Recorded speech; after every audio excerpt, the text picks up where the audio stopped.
राष्ट्रीय प्रतीक किसी भी देश की पहचान होते हैं और देश की विरासत और गौरव का प्रतिनिधित्व करते हैं। एक देश के रूप में भारत अपनी संस्कृति की विशिष्टता को उजागर करने के लिए अपने प्रतीकों का उपयोग करता है। भारतीय राष्ट्रीय प्रतीक दुनिया भर में भारतीय लोगों की विविध सांस्कृतिक विरासत का प्रतिनिधित्व करते हैं। वे अपने चयन में देश की विविधता और एकता का प्रतिनिधित्व करते हैं एवं समृद्ध संस्कृति और परंपराओं को दर्शाते हैं। हमारे राष्ट्रीय प्रतीक पर हम भारतीयों को गर्व है। हमारे राष्ट्रीय प्रतीक हमारे देश की संस्कृति और प्रकृति का प्रतिनिधित्व करते हैं। देश के प्रति गर्व और प्रेम की प्रबल भावना को उत्पन्न करते हैं। हमारे राष्ट्रीय प्रतीक हमारे प्रतिबिंब हैं। हमारे राष्ट्रीय प्रतीकों में सर्वोपरि और सर्वप्रथम है हमारी आन, बान और शान का प्रतीक हमारा राष्ट्रीय ध्वज। लोकप्रिय रूप से इसे तिरंगा के रूप में जाना जाता है। हमारा राष्ट्रीय ध्वज 3 समान चौड़ाई वाली क्षैतिज पट्टियों और मध्य पट्टी पर एक नीले रंग के चक्र से मिलकर बना हुआ है। सबसे ऊपर केसरिया रंग की पट्टी है।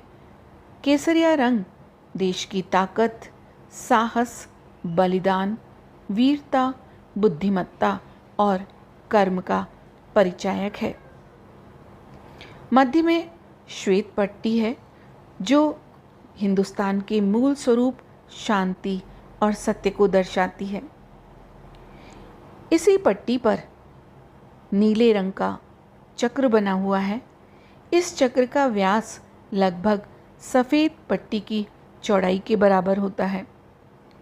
इस चक्र में 24 तीलियां भारत की निरंतर प्रगतिशीलता को बतलाती हैं। यह चक्र 3री शताब्दी ईसा पूर्व मौर्य सम्राट द्वारा निर्मित सारनाथ मंदिर से लिया गया है।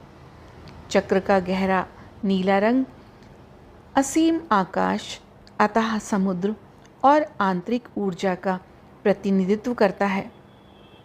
नीचे गहरे हरे रंग की पट्टी देश की शुभता, विकास और उर्वरता को दर्शाती है। वहीं हरा रंग वनस्पति, कृषि और पौधों के जीवन का भी प्रतीक है। अगस्त 1947 में भारत को आज़ादी मिलने से कुछ दिन पहले संविधान सभा का गठन किया गया। स्वतंत्र भारत के लिए एक ध्वज का चयन करने के लिए 23 जून 1947 को सभा ने एक तदर्थ समिति का गठन किया, जिसके सदस्यों में मौलाना अबुल कलाम आज़ाद, सरोजनी नायडू, सी राजगोपालाचारी, के.एम. मुंशी और भीमराव अंबेडकर थे। 14 जुलाई 1947 को समिति ने सिफारिश की कि भारतीय राष्ट्रीय कांग्रेस के ध्वज को उचित संशोधनों के साथ भारतीय राष्ट्रीय ध्वज के रूप में अपनाया जाए, ताकि सभी दलों और समुदायों की स्वीकृति मिल सके। 22 जुलाई 1947 को संविधान सभा द्वारा तिरंगे को राष्ट्रीय ध्वज के रूप में अंगीकार किया गया। राष्ट्र की आन, बान, शान हमारे तिरंगे को मूर्त रूप देने वाले थे महान क्रांतिकारी श्री पिंगले वेंकैया।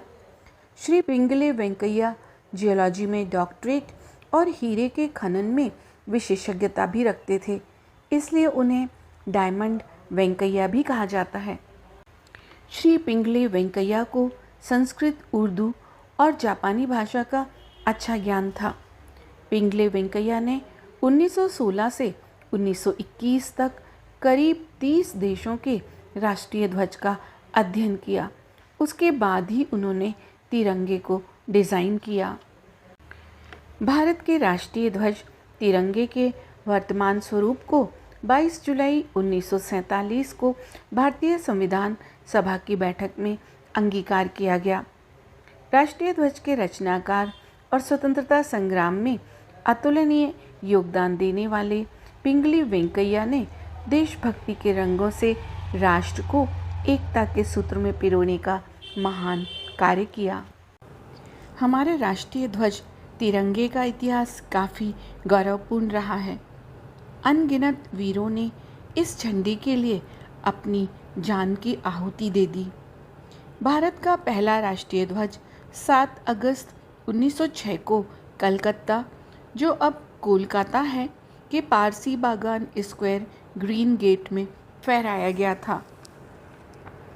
1907 में पेरिस में भीकाजी कामा और निर्वासित क्रांतिकारियों ने उनके बैंड द्वारा दूसरा झंडा फहराया। इस झंडे को बर्लिन में एक समाजवादी सम्मेलन में भी फहराया गया। 1921 में बेजवाड़ा यानी अब के विजयवाड़ा में अखिल भारतीय कांग्रेस कमेटी के सत्र के दौरान आंध्र के एक युवक ने संशोधित झंडा गांधी जी को भेंट किया। यह झंडा 2 रंग लाल एवं हरा से बना हुआ था और ये 2 प्रमुख समुदाय हिंदू और मुस्लिम का प्रतिनिधित्व कर रहा था। गांधी जी ने सफ़ेद पट्टी राष्ट्र के शेष समुदायों का प्रतिनिधित्व करने के लिए तथा चरखा जोड़ने का सुझाव दिया। 1931 में एक तिरंगे झंडे को राष्ट्रीय ध्वज के रूप में अपनाने का प्रस्ताव पारित किया गया। यह ध्वज भारतीय राष्ट्रीय सेना का युद्ध चिन्ह भी था। 22 जुलाई 1947 को संविधान सभा ने वर्तमान तिरंगे को अंगीकार किया। भारत सरकार ने 26 जनवरी 1950 को सारनाथ स्थित अशोक स्तंभ के शीर्ष की अनुकृति को राज चिन्ह के रूप में स्वीकृत किया। अशोक स्तंभ के शीर्ष की जिस अनुकृति को स्वीकार किया गया उसमें 3 सिंह दिखाई पड़ते हैं। मूल आकृति के स्तंभ में 4 सिंह हैं, एक दूसरे की ओर पीठ किए हुए खड़े हैं। इसके नीचे की पट्टी के मध्य में उभरी नक्काशी में चक्र है। चौकड़ी भरता हुआ एक घोड़ा, एक सांड, एक हाथी तथा एक सिंह की उभरी हुई मूर्तियां हैं। फलक के नीचे देवनागरी लिपि में सत्यमेव जयते अंकित है, जिसका अर्थ है सत्य की ही विजय होती है। सत्यमेव जयते को मुंडकोपनिषद से लिया गया है। राष्ट्रगान का अर्थ है ऐसी स्तुति या गान जो राष्ट्र प्रेम की भावना अभिव्यक्त करता हो तथा शासकीय रूप से आधिकारिक राष्ट्रगान के रूप में स्वीकृत हो। जन गण मन भारत का राष्ट्रगान है, जो मूलतः नोबेल पुरस्कार विजेता गुरुदेव रविंद्रनाथ टैगोर द्वारा लिखा गया था। 24 जनवरी 1950 को संविधान सभा में इसे राष्ट्रगान के रूप में अपनाया गया था। राष्ट्रगान के गायन की अवधि 52 सेकंड निर्धारित है। राष्ट्रगान की धुन, जिसे हम भारतीय गर्व से गाते हैं और देशभक्ति की भावना से ओतप्रोत होते हैं, इस अमर सर्वश्रेष्ठ धुन के सृजक हिमाचल प्रदेश के स्वतंत्रता सेनानी एवं उम्दा संगीतकार ठाकुर राम सिंह हैं। किसी भी देश का राष्ट्रगीत प्राय देशभक्तिपूर्ण संगीतबद्ध रचना होती है, जो वहाँ के इतिहास, संस्कृति, परंपरा एवं संघर्षों का वर्णन करती है। देश की आज़ादी के बाद डॉक्टर राजेंद्र प्रसाद ने संविधान सभा में 24 जनवरी 1950 को वंदे मातरम को राष्ट्रगीत के रूप में अपनाने संबंधी वक्तव्य को पढ़ा और जिसे स्वीकार कर लिया गया। 7 नवंबर 1876 को बंकिम चंद्र चटर्जी ने वंदे मातरम की रचना की तथा 1882 में इसे अपने प्रसिद्ध उपन्यास आनंद मठ में सम्मिलित किया। वंदे मातरम को 1896 में राष्ट्रकवि रविंद्रनाथ टैगोर ने पहली बार अपने ही स्वर में कांग्रेस के कलकत्ता अधिवेशन में गाया था। गीत को गाने का समय 65 सेकंड निर्धारित है। बीबीसी द्वारा आयोजित 2003 के अंतर्राष्ट्रीय सर्वेक्षण में यह गीत अपनी प्रसिद्धि के कारण दूसरे स्थान पर रहा था। वंदे मातरम ऐसा मंत्र है जिसे हृदय में धारण कर देश के अमर सपूत बलिदानी हो गए। इस गीत से सदियों से सुप्त भारत जाग उठा और भारत के स्वतंत्रता संग्राम का यह गीत प्रेरक बना। 26 जनवरी 1950 को कमल भारत का राष्ट्रीय पुष्प घोषित किया गया। यह पवित्र पुष्प है और इसका प्राचीन भारत की कला और गाथाओं में विशेष स्थान है। यह अति प्राचीन काल से भारतीय संस्कृति का मांगलिक प्रतीक रहा है। कमल का एक रूपक अर्थ है जिसमें देवत्व, उर्वरता, धन, ज्ञान और ज्ञानोदय शामिल है। यह गंदे पानी में उगकर भी अशुद्धता से अछूता रहता है। कमल पवित्रता, उपलब्धि, लंबे जीवन और अच्छे भाग्य का प्रतीक माना गया है। हर देश में आमतौर पर एक राष्ट्रीय खेल होता है जिसे बहुत सम्मान दिया जाता है और जो घरेलू और अंतर्राष्ट्रीय स्तर पर गौरव का प्रतिनिधित्व करता है। हमारे देश ने किसी भी आधिकारिक राष्ट्रीय खेल को नामित नहीं किया है। 2020 में महाराष्ट्र के धुले जिले के एक शिक्षक ने सरकार को आरटीआई प्रस्तुत की, जिसमें पूछा गया कि क्या हॉकी को भारत का आधिकारिक राष्ट्रीय खेल के रूप में मान्यता दी गई है।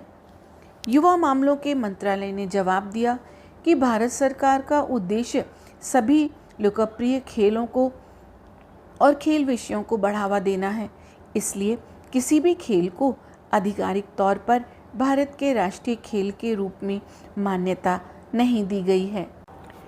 रॉयल बंगाल टाइगर बाघ भारत का राष्ट्रीय पशु है। इसे 1973 में यह दर्जा दिया गया। इसके पहले तक शेर भारत का राष्ट्रीय पशु था। रॉयल बंगाल टाइगर का वैज्ञानिक नाम पैंथोरा टाइग्रिस है। हिंदू पौराणिक कथाओं और वैदिक युग में बाघ एक शक्ति का प्रतीक था। रॉयल बंगाल टाइगर को भारतीय मुद्रा नोटों के साथ साथ डाक टिकट पर भी दिखाया जाता है। यह एक ही समय में राजसी, शाही और क्रूर होता है। सुंदरता, भव्यता, ताकत, चपलता और अपार शक्ति का प्रतीक होने के कारण रॉयल बंगाल टाइगर अर्थात बाघ भारत का राष्ट्रीय पशु है। यह अपनी रहस्यमयी और आकर्षक विशेषताओं के लिए जाना जाता है। भारत का राष्ट्रीय वृक्ष बरगद है। इसे बट, वट, बड़ या बर भी कहते हैं। 1950 में भारत सरकार ने इसकी उपयोगिता, विशालता, पवित्रता, जीवन रक्षक गुणों की मौजूदगी, भव्यता, पौराणिक अमरता और धार्मिक महत्व को ध्यान में रखते हुए इसे राष्ट्रीय वृक्ष घोषित किया। बरगद का वृक्ष दुनिया का सबसे बड़ा वृक्ष है। बरगद के वृक्ष से घनी छाया तो मिलती ही है, इसके अलावा बहुत सारे पक्षियों का बसेरा भी इस पर होता है। लंबे जीवन के कारण इस पेड़ को अनश्वर माना जाता है। यह भारत के इतिहास और लोक कलाओं का अविभाज्य अंग है। 18 मई 2009 को भारत सरकार द्वारा गंगा डॉल्फिन को भारत का राष्ट्रीय जलीय जीव घोषित किया गया। गंगा नदी में पाई जाने वाली गंगा डॉल्फिन एक नेत्रहीन जलीय जीव है जिसकी घ्राण शक्ति अत्यंत तीव्र होती है। यह गंगा नदी की पवित्रता का प्रतिनिधित्व करती है क्योंकि यह केवल शुद्ध और मीठे जल में ही जीवित रह सकती है। गंगा नदी डॉल्फिन को गंगा का बाघ भी कहा जाता है। गंगा डॉल्फिन को गंगा का बाघ कहा जाता है। गंगा डॉल्फिन शिकार प्रजातियों की आबादी को नियंत्रित करने में मदद करती है। यह पारिस्थितिकी तंत्र को संतुलित और विविध बनाए रखती है। यह पारिस्थितिकी तंत्र से कार्बनिक पदार्थों को हटाने में मदद करती है जो इसके समग्र स्वास्थ्य और पोषण चक्रण में योगदान देता है। गंगा डॉल्फिन की आबादी में गिरावट पर्यावरणीय असुरक्षा का संकेतक है। गंगा डॉल्फिन की मौजूदगी गंगा नदी में उसके जल के शुद्ध और साफ होने की निशानी है। भारतीय मुद्रा का नाम भारतीय रुपया है। 1 रुपये में 100 पैसे होते हैं। भारतीय रुपये का प्रतीक चिन्ह देवनागरी र और रोमन कैपिटल आर का मिश्रण है, जिसके शीर्ष पर 2 समानांतर क्षैतिज पट्टियां हैं। 15 जुलाई 2010 को भारतीय प्रौद्योगिकी संस्थान मुंबई से डिज़ाइन में स्नातकोत्तर उदय कुमार द्वारा परिकल्पित और डिज़ाइन किया गया था। यह प्रतीक भारतीय नागरिकों के बीच एक खुली प्रतियोगिता के माध्यम से वित्त मंत्रालय को प्राप्त हजारों अवधारणा प्रविष्टियों में से इस प्रतीक को चुना गया था। मोर के अद्भुत सौंदर्य के कारण ही भारत सरकार ने 26 जनवरी 1963 को इसे राष्ट्रीय पक्षी घोषित किया। भारतीय लोक कलाओं में मोर शालीनता, सुंदरता, लालित्य और शान का प्रतीक है। मोर की सुंदरता को देखकर गुरुदेव रविंद्रनाथ टैगोर ने कहा था, हे मोर, तू इस लोक को स्वर्ग के समान बनाने के लिए आया है। मोर हमेशा से हमारे पारंपरिक इतिहास से जुड़ा रहा है एवं ऐतिहासिक, धार्मिक, भारतीय कला और वास्तुकला में मोर का अद्वितीय स्थान है। महाकवि कालिदास ने महाकाव्य मेघदूत में मोर को राष्ट्रीय पक्षी से भी ऊंचा स्थान दिया है। भारत में अक्सर इसे परंपराओं में, मंदिर में चित्रित कलाओं में, पुराण में, काव्य और लोक संगीत में मोर का जिक्र किया जाता है। गंगा नदी को 4 नवंबर 2008 को भारतीय प्रधानमंत्री श्री मनमोहन सिंह द्वारा राष्ट्रीय नदी घोषित किया गया था। यह भारत की सबसे महत्वपूर्ण व हिंदू धर्म की मान्यता के अनुसार सबसे पवित्र एवं पूजनीय नदी है। गंगा सामाजिक, साहित्यिक, सांस्कृतिक और आर्थिक दृष्टि से अत्यंत महत्वपूर्ण है। गंगा हिमालय से निकलकर बंगाल की खाड़ी में गिरने से पहले भारत के 1/4 भूभाग को जल से भरती है तथा करोड़ों लोगों की आजीविका का साधन बनती है। गंगा नदी विश्व का सबसे बड़ा डेल्टा बनाती है, जो सुंदरबन डेल्टा के नाम से जाना जाता है। वर्ष 1950 में आम को राष्ट्रीय फल के रूप में अपनाया गया। आम को प्यार से फलों का राजा भी कहा जाता है। प्राचीन भारतीय ग्रंथों में आम का उल्लेख है। हिंदू पौराणिक कथाओं में आम के पेड़ को अक्सर प्रेम, उर्वरता और समृद्धि से जोड़ा जाता है। भारत के लोकगीतों में आम का खास स्थान है। हमारे पूजा पाठ में कलश पर रखे श्रीफल के साथ आम के पत्तों का होना मंगल प्रतीक है। अनुष्ठान के दौरान आम के पत्तों से वंदनवार बनाते हैं। भारतीय आभूषण हो या जरी व छपाई के वस्त्र, मेहंदी, रंगोली, आम या अम्बी की डिज़ाइन का अपना ही महत्व है।